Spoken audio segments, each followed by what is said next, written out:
start by saying that we brought together a remarkable group of people back in the 1970s, and we continue to have that kind of support on our board through attorneys and religious leaders, political scientists, and people from many walks of life, and that has been our strength. I'd like to commence by indicating that to me, you must start in any movement, in anything you believe deeply in, are your principles. So we decided at the very beginning that we were going to become allies to those who have become victims in our society, not only Sid Rosen as his harassment in Page Lake, but a biracial family headed by Connie Ford and Coeur d'Alene. And what I've been so proud of, and I've always talked about this many times, is that when a Jewish person was targeted and an African-American biracial family was targeted, it was the responsibility of the majority community to deal with that rather than leaving it to the minorities and try to think for themselves. And so when 15 people met out at Hayden Lake in December 1980 to support Sid Rosen, that was a great compliment to those people to say, no, we will not remain silent and we will work to deal with this problem. And then in February of 1981, we made the first Christian church, and we created the Kootenai County Task Force on Human Relations. The very first thing we did is two things.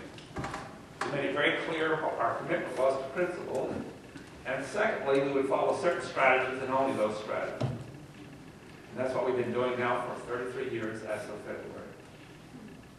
And here are our principles. We believe as you do, and as the Lake Hall County Task Force created over 20 years ago based on the same kind of concept believes, and that is that there are three principles in a democracy and in the area of human rights. And those principles that you must be totally committed to are freedom, equality, and justice and due process. And we have never forgotten that in 33 years. All three of those principles are very, very important. And not only must you believe in them, but you must live them. And I've always argued for the position that anyone who only gives lip service to those or does not support all three, then you have to admit that person that does not support a democratic process. And so we have been committed to that.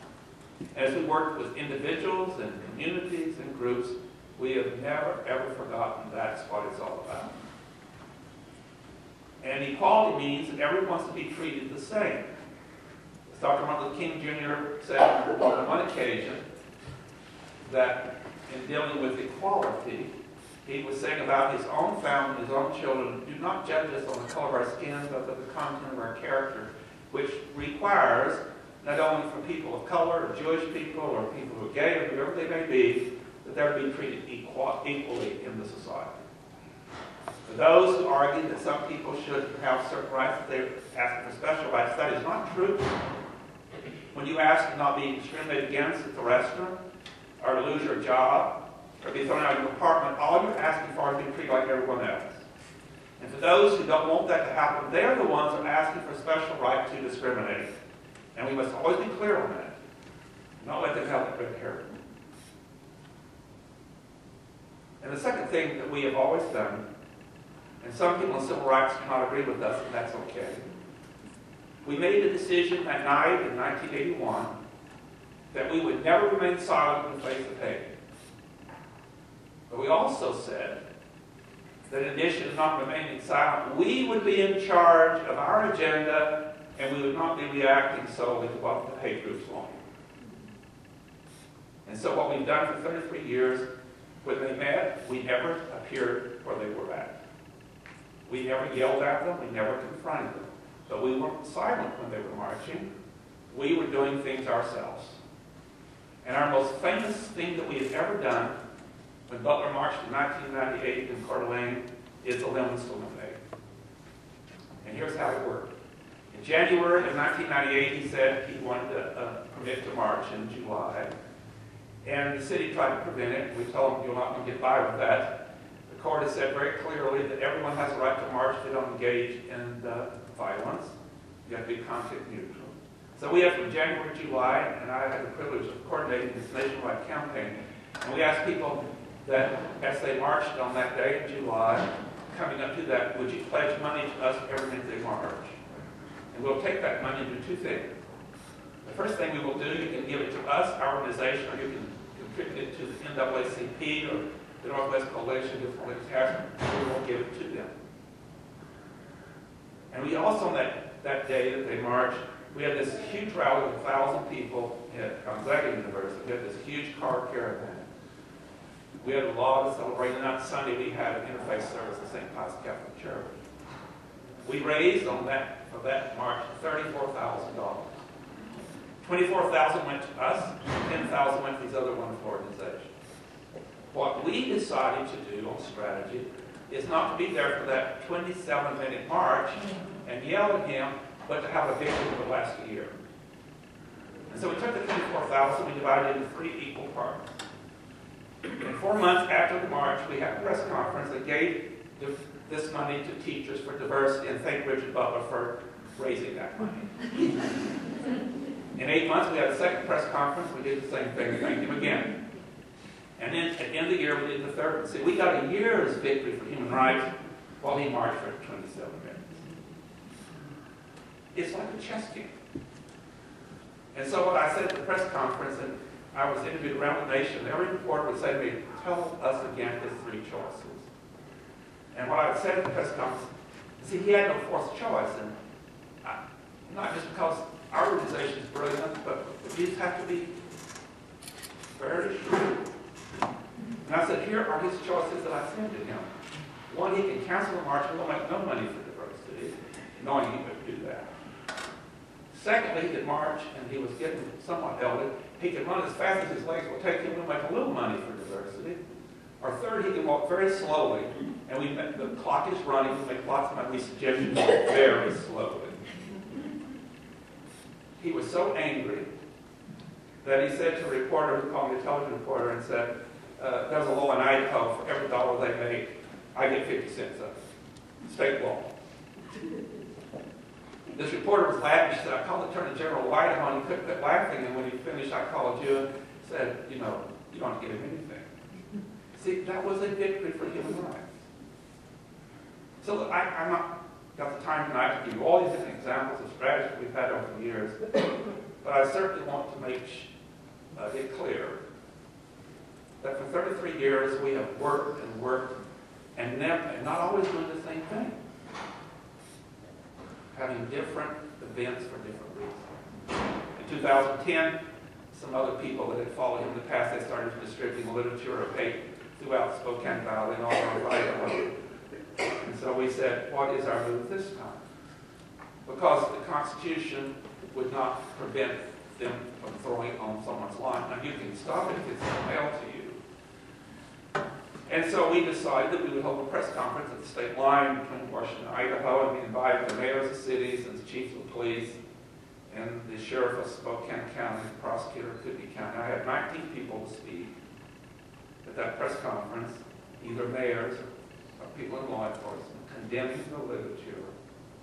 And the chief of police of Spokane, in her very forceful way, said, we know you can distribute this, but once you cross that line and commit a crime, we're going to get you. And it quits being dropped. We have a tremendous cut. Let me give you one other example, because what we have to do in our work, in my viewpoint, is 2 things. We have to react, that's reacting to something that's happening.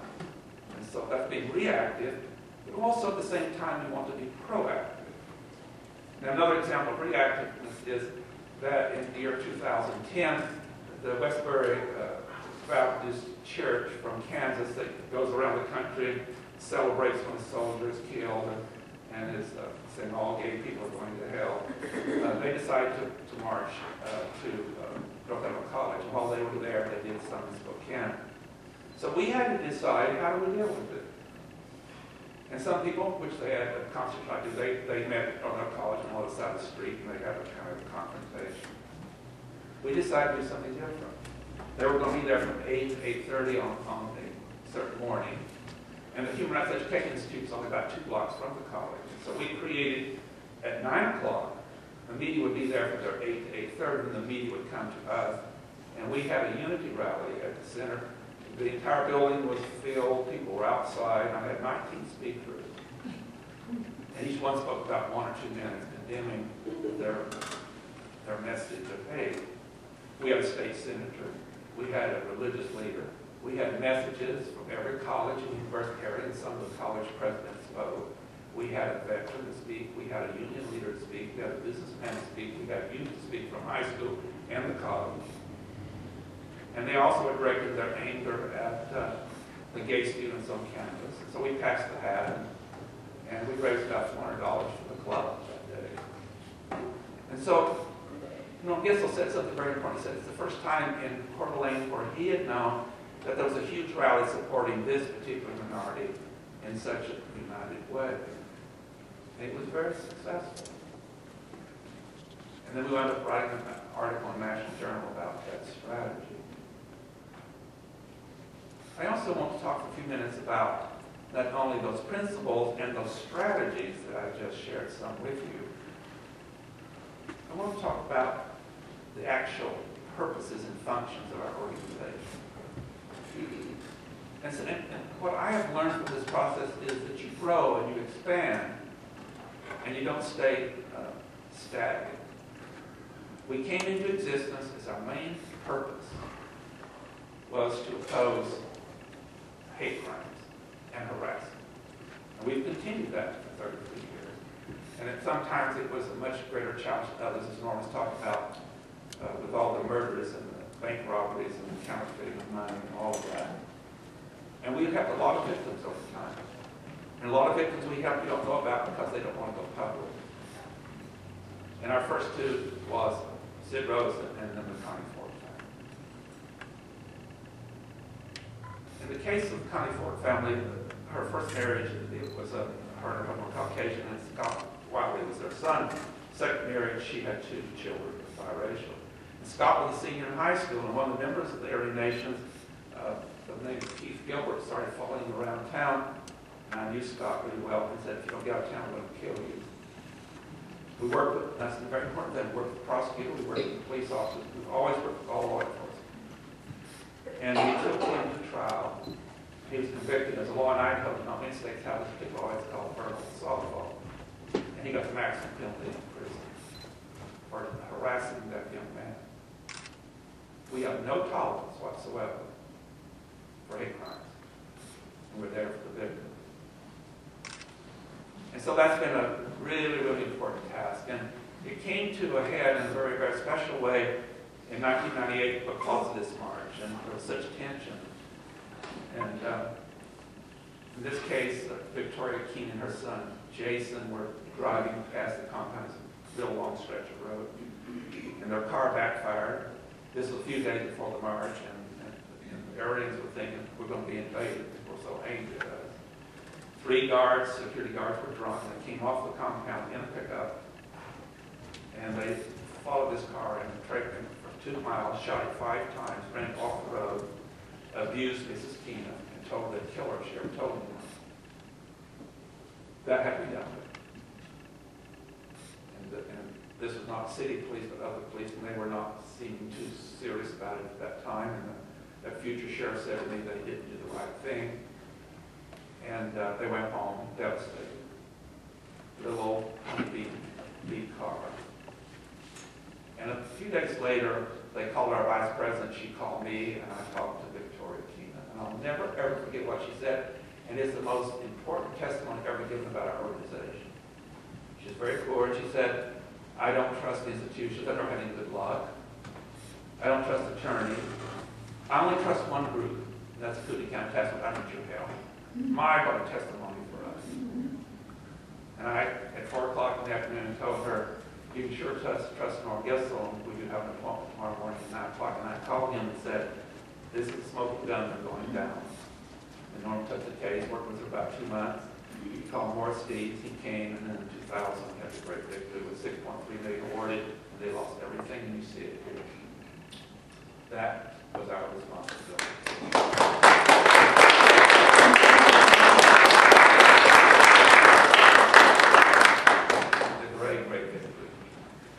And our dear friend, Greg Carr, who made millions in computer business and is a great friend, he bought the compound from them and said, what do we tore everything down, and we turned it into a peace park, gave it to our college foundation.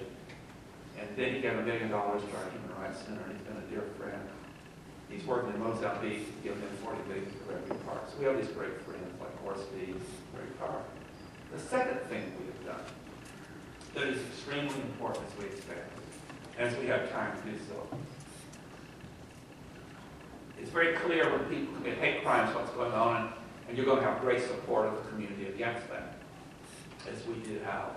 And by the way, from 1981 until the day I stand here in the Kootenai County, every time we've had a hate crime that's gone to court, in every single case, both criminal and civil, the jury has ruled against the hate crime. We have 100%. That's amazing.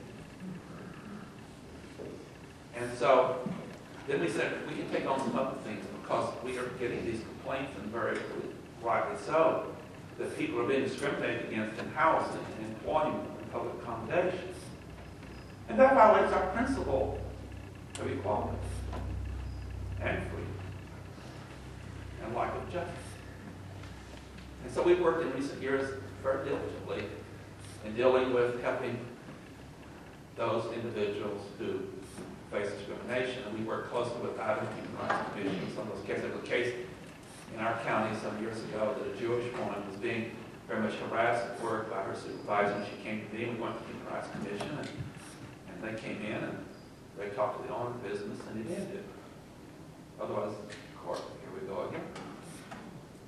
And it's not acceptable to treat people less than oneself. From biblical viewpoint, it says, love thy neighbor as thyself, and I was saying to some people recently, if you love your neighbor as much as yourself, you can't discriminate against because you're not going to discriminate against yourself. And that's an equal love that you're obligated to do.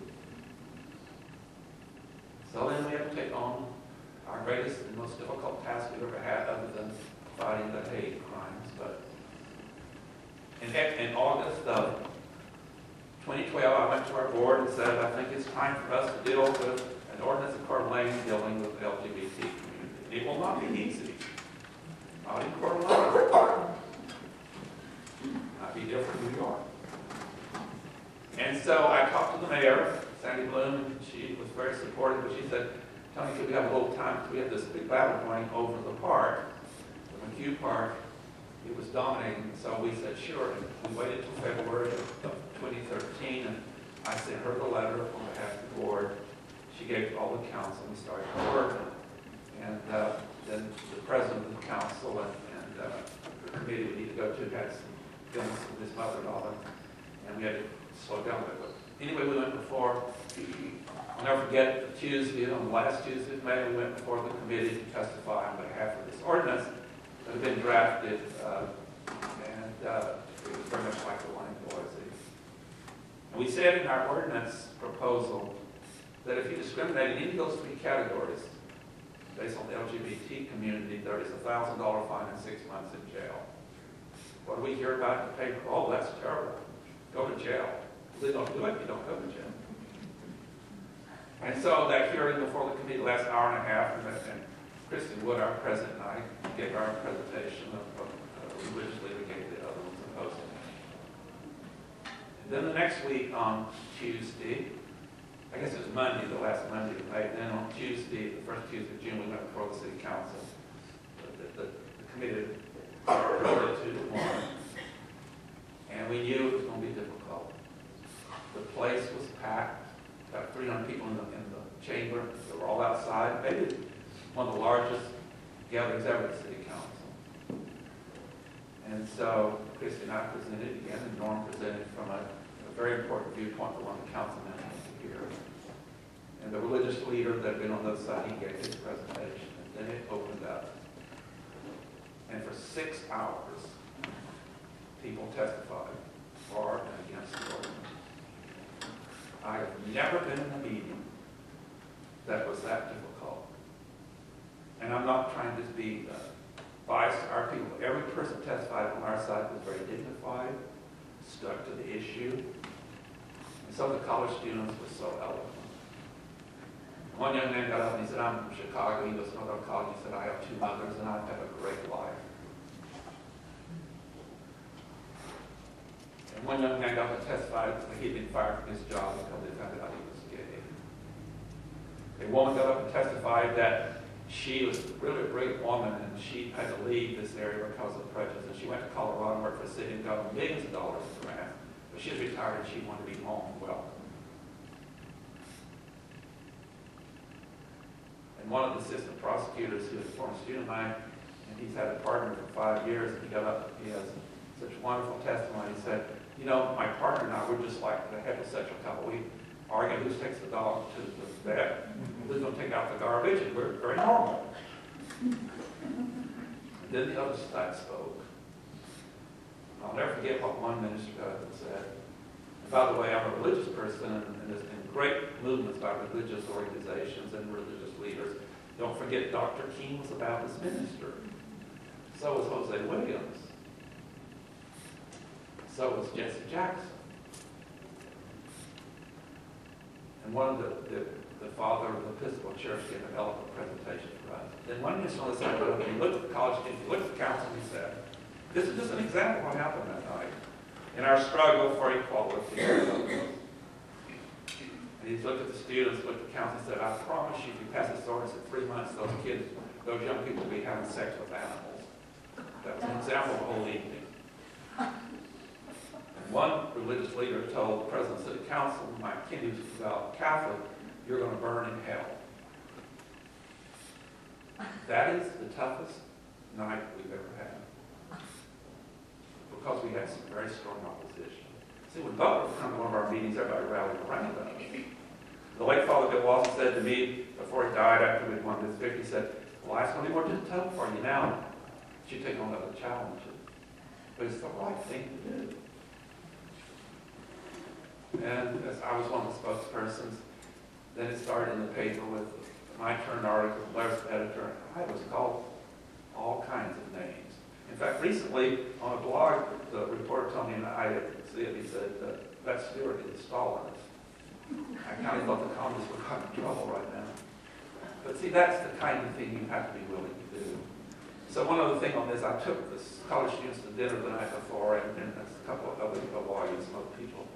And I wanted to warn them because they were new at this, and that's what you need to do with young people. You need to be very supportive and prepare them for the road ahead.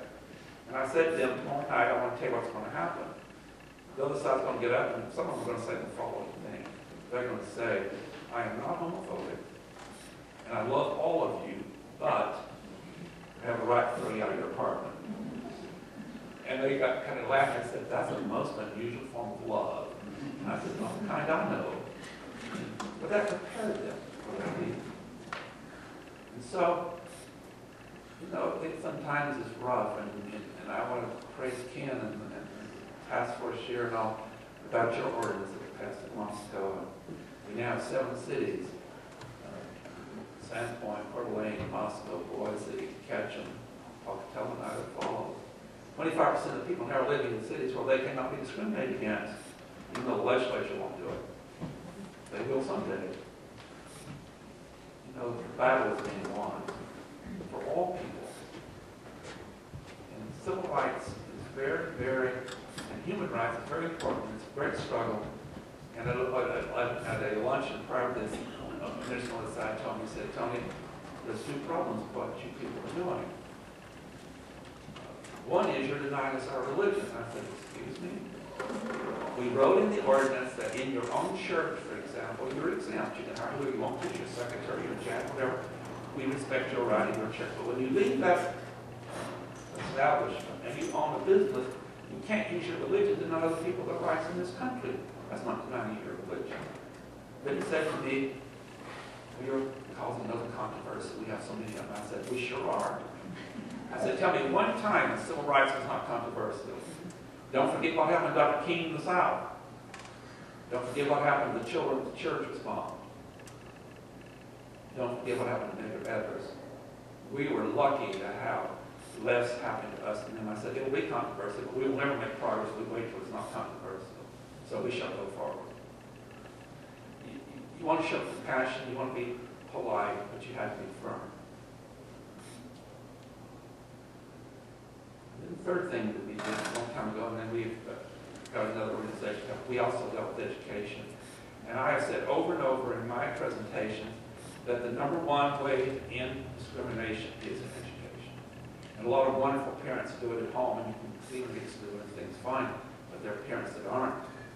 And they're teaching those children different, and you need to use education to help those young people out of that predator. You know, they're not born with it, it's taught.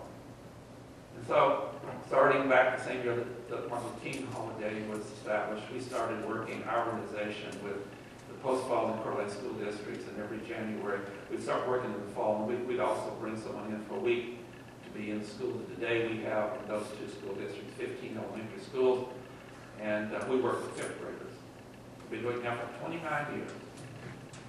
And we've had 36,000 5th graders through that program.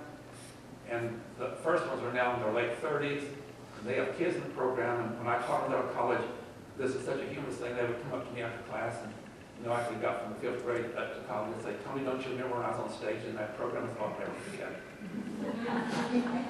It's okay to give little lies sometimes. You have to remember them all. But anyway, that is so ingrained in our society and so established that it helped us so much with these other battles. And that night, the council won 5-1 on the ordinance.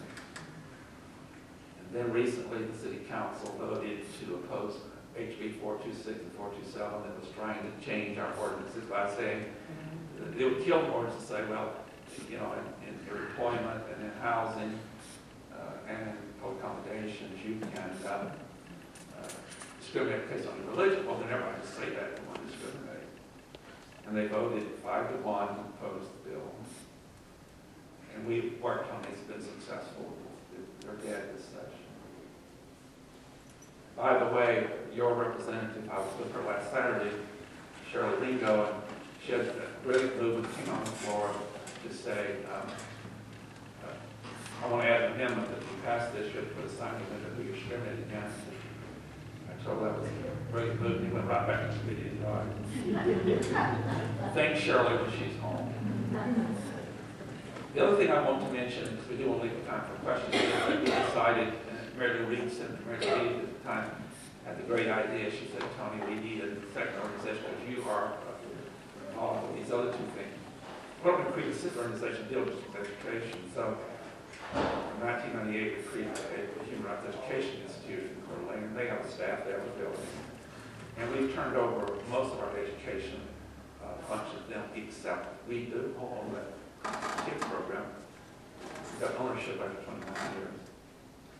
So it's very important to do all that. I want to close by saying something else about human rights and civil rights. Someone who taught this for constitutional law for 39 years, I have really studied the Constitution, have great admiration for a lot of constitutional concepts. I asked candidates for president of a college about 2 years ago. I had the privilege of being there, and I said, I want you to define the difference between human rights and civil rights. Only one of them answered it. And others said, that question is terribly difficult. Well, I hope you know that if you become president of college. See, civil rights involves dealing with public policy. And when we passed the 1964 Civil Rights Act and the Voting Rights Act 1965, and when the cities, such as our city, said you can't discriminate, that is civil rights. You use legislation and public policy to enact provision to make sure people are treated equally. Human rights is much broader. Human rights involves all long, broad provisions for human beings. Why was Dr. King in Memphis when he was killed? There to help in sanitation workers. A good economic, livable wage is a human rights question. And so is the right to education. And I'm going to get somewhat personal, maybe in trouble, but in our community recently, there was a study being done. Probably shouldn't say this, but I'm going to. There was a proposal from another college to say that the workers who, and by the way, it wasn't a college, nobody makes minimum wage, I don't make above minimum wage. But the auxiliary service workers and the custodians and the grounds people don't make as much as faculty or administrators. But they have two other very important things. They have health care, the very same health care. And they all get to qualify for both Social Security and per se retirement in Idaho. And I know them, and I had lunch with them every Monday, Wednesday, and Friday at noon, at 1 o'clock when I was in Middle College. I have met with them 3 times a week. I know them. And I know that with Social Security and per se, they would just make it, but they'd barely make it. This proposal was to outsource those jobs to a private company. They would definitely lose their per se. They would only have Social Security. They might not even have their jobs. It might become minimum wage jobs. I did not remain silent. I sent a memo and I said, if you do this, we're going to bring the board, the task force, to the board of the trustees, and we're going to make this an issue. And I suggest we start with the highest salary people and reduce their salary if you have economic problems. And they laid it on the table. But somebody's unhappy with me. So my point I'm trying to make, and I'm not a great person, but my point I'm making with you is you have to stand up for those who do not have a voice, or they do not have a powerful voice. And a lady we're working with, she is so special. And she was in this group. She wouldn't mind me saying this. I met with her the other day, it was just such a great celebration. She said, Tony, I was in this group. And the Kootenai County Task Force is the most efficient group I've ever seen. Every single move we made, you checked it. She said, boy, were you efficient. And then when we won the trial, and it tore down, she said, you liberated me. Now she is working to help young people in particular to stay away from this. So let me close with this from a historical perspective. I've thought about this a long time. There's 4 stages to reach that great human right. And we've had a struggle in this country. And we have all that terrible, terrible period of slavery, where people were owned, and a man could be separated from his wife and sold. You know that story. And it's the only time in history we had to have a war to end it, and that was the Civil War, because it was ingrained in the Constitution. And then we moved to stage 2, and that was legalized segregation. And Norm saw this, and so I grew up in the South, when you had signs in windows, we served whites only, and we had separate water fountains for people of color and whites. It was a little bit better than slavery, but it was very long. So then came the great victories, and Dr. King and others with their great movements, and the 1954 Supreme Court case in Brown case said, the Constitution, 14th Amendment doesn't say that. And we started crumbling that. In fact, in the 40s, they started some court cases where they started nibbling at Plessy versus Ferguson in 1896, and they had the great Brown case. And then later, in 1967, we had Loving versus Virginia said we can interracially marry. And we have all these things to happen. And we moved to stage 3. And I still think we're much more in stage 3 than stage 4 that I'm recommending tonight. Stage 3 is tolerance. That's progress. To be tolerant of other people. But be careful. If I said to Joanne, look how great I am, I tolerate you. What we need to do is move stage 4. And stage 4, I've learned so much about it, and that is to celebrate and have total acceptance of a person who's different than you are. There's a lot of difference between tolerating someone and celebrating them. Tremendous difference. When I was president of the Northwest Coalition, the governor of Oregon had a member of every the 5 states of Wyoming and Oregon, Washington, Idaho, and Montana that were not this organization. And she represented the governor of Oregon. And she wanted to have breakfast one morning, and she was African American. She was the head of the Human Rights Commission there, and she was lesbian. She had been through much, and she was a great speaker. And I was so honored I just want to have breakfast with you alone. I asked Kathleen, I said, you're such a great speaker. You have such great confidence of yourself. How did that happen? She said, every day when I came home from school, my dad put me on his lap and told me how special I was, and I'd always had good self-esteem. But she said, I want to have breakfast because I think you're celebrating and accepting me, not tolerating me. So that's where we have to go, my friend. And that's what it's all about. You've been very patient with me, and I thank you, and we'll have an answer question.